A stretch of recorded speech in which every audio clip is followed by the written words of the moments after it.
Marcia jolted awake, rolling over. She touched her phone to see the time. 2 a.m. Uncertain why she'd woken so suddenly, she barely breathed, listening. It was a habit born from long ago. She waited, but nothing met her ears other than silence. Letting out her held breath, she lightly scoffed. This was one of the reasons she hated to sleep somewhere other than her house, getting used to the normal creaks and noises each house emitted.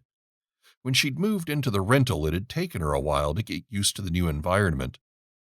The daytime was less concerning when light flooded each room, and there were no dark corners where someone could lurk. The urge to use the bathroom now took precedence over her listening to continued silence, so she tossed the covers back.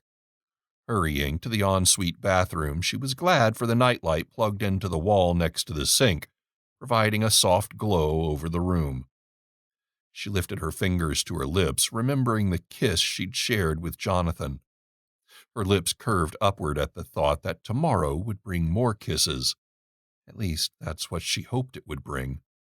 For the first time in a long time, the idea of spending time with someone new was exciting and unnerving. What does he see in me? Just the author? Is the chase more exciting than the real thing? Professionally confident, she harbored personal fears that were sometimes crippling. Gripping the edge of the counter, she leaned forward, holding her gaze on the reflection. Stop, girl. You can't do this. Let something amazing happen. And if it doesn't, then at least you took a step forward. Sucking in a deep breath, she let it out slowly, her smile returning. Finishing, she washed her hands and shivered in the cool air. Wrapping her arms tighter around her body, she stepped back into the bedroom. Moving toward the bed, she hoped she could get warm again quickly once under the covers. A slight movement on the right had her swing her head in that direction, but the hands that grabbed her came from behind. She opened her mouth to scream, but a large hand clamped over her face, cutting off any escape of noise, while an arm around her waist kept her immobile. Got her.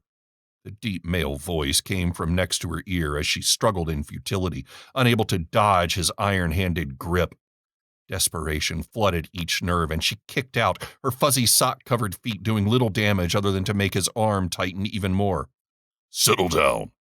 Her body jolted as the man shook her like a rag doll in his arms. She wanted to scream that they could rob the house without hurting her, but she was still unable to speak. Come on, he growled. Hold her still, came another man's voice from the side. Spots formed in her vision, even in the darkness as she tried unsuccessfully to breathe.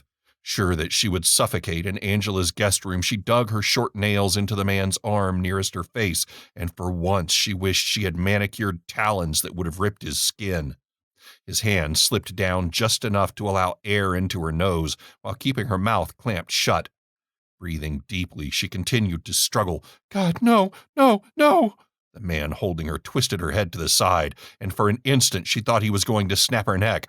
Instead, the other man moved closer, and unable to stop them, a sharp prick jabbed her neck. Instantly, her muscles relaxed, and she slumped against the arms holding her, and her world went black.